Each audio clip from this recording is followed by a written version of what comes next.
هلو، این هلو. اولین ولاگ منه که از باشگاه من بعد رفتنم از یک میذارم. هفته اینجا دارم میگم که من میرم دارم بعد از یک باشگاه. هفته میرم باشگاه اون یه و هفته دلیل هم این که که من یک هفته باشگاه نرفتم نرفتم به خاطر این بوده که به یک هفته خاطر این باشگاه بود که تعطیل باشگاه بوده و تعطیل دلیل بود تعطیلی باشگاه هم این بوده و که همه توی رست بودن همه توی و رست قرار بودن. بوده که یه هفته هممون استراحت کنیم.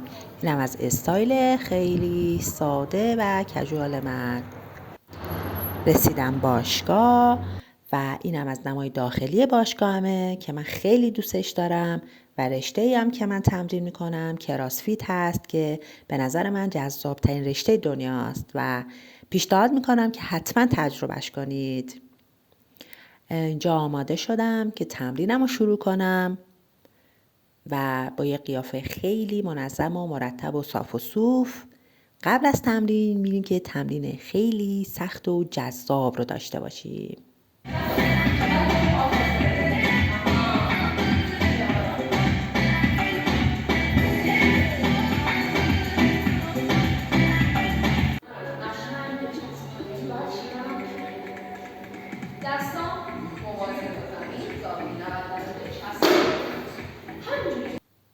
خب اینم از قیافه بعد از تمرین منه که خیلی دوستش دارم و دیگه اصلا منظم و مرتب و صاف و صوف نیست و نشون میده که تمرین خیلی مثبت و جذاب داشتم.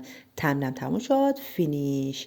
و بعد از باشگاه هم من یک ویتامین C و یک قرص آهن خوردم و قبل از باشگاه هم یک نوروبیون خوراکی و یک شات اسپرسو. بای.